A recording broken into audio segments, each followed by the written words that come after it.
And while we line up a few calls, we wanted to show you some of the debate that has gone on in this newsroom for the past few days on how to handle these threats. We rolled tape on our line-up meeting this afternoon, and here's the way some of the discussion went.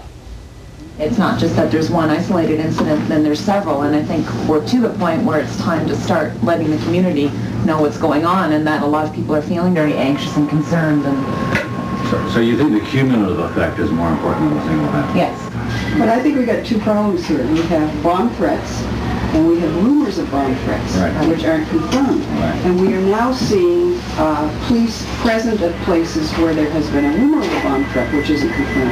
And I don't think we've seen that before. I don't think the police have gone to schools where the rumor is out that, oh, something's going to happen today. Well, they tell me that they're in the schools all the time anyway, and that they have not beefed up their presence or anything since these rumors have started floating around. The other side of the argument is that people say by broadcasting all these rumors, you only put ideas in kids' heads so that they're going to go call in a bomb threat. They got an exam tomorrow they don't want to write, so they call in a bomb threat. We had a caller today at noon who said that her daughter was terrified by what was going on at Saunders yesterday. No, but just what went on at Saunders, and she was upset that we had nothing on and hadn't reported on anything because she didn't have any information.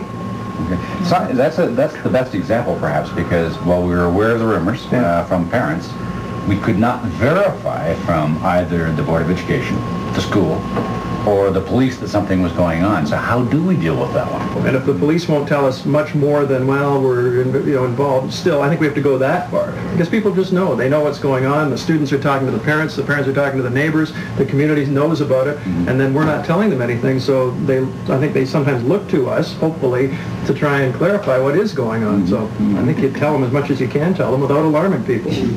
So consensus, we should report when it reaches this stage. That we know now that it's widespread. And we deal with specifics that we're aware of, like East Elgin, and generally with the rest to let the public know what is going on. Yeah, I think the one... And I know, Tate, you were tied up during our meeting. Yes. What's your take on it? Well, I certainly think one thing we should consider, especially in smaller communities, when police have to cover all these threats, you know, what happens if there's another emergency in that community? A real emergency. They're handling these what turn out to be unusually fake bomb threats, and they're tying up needlessly these important services in our communities. And perhaps risking lives. It could happen.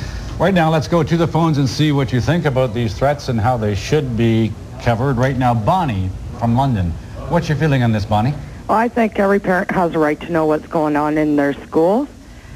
We pay our taxes for the school, so if there's been a bomb threat at any school, we have a right to know whether it's a hoax or not. It's just the same way as we have the right to know about the pedophiles in the neighborhood. It's our rights to know. Okay. All right. Thanks for your call, Bonnie. Okay. Let's go to Strathroy and talk to Mary. Mary, what do you think on this? I don't think that there should be any public announcements about it. I think the schools definitely should take them seriously and should notify the parents. But I don't think that should be on the news. I feel that people are copycats, and it does put ideas in people's heads. Do you think we should not have reported on the Aylmer school today when the majority of the school population did not go today because of a threat?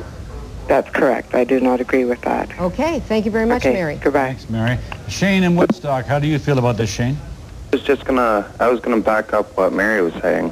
I think it's just a way for kids to get on a TV sometimes, and it's been going on for a long time and never reported before. No, I must admit it's the number of calls that has us concerned right now. Thanks, Shane, for your call. Angela is on the line in London. Angela, your thoughts? Angela, are you there? Hi, yeah. Go ahead. I think it's sort of both ways. You know, if something was going on in my son's school, I'd want to know. But you've got to be careful. Like if someone calls us in, you've got to make sure it's true before you report it, because then people panic. So if the police are taking it seriously, we should take it seriously and report it to you. Yeah, I think so. Okay, thank you, Angela. Thank you. Okay, now Ron from Tillsonburg. What's your take on this, Ron? Hello. Yeah. Yeah, I think any bomb threat called into the school should be taken seriously. You know, the safety of the children are at risk, and there are people out there that either will intentionally or will actually do it.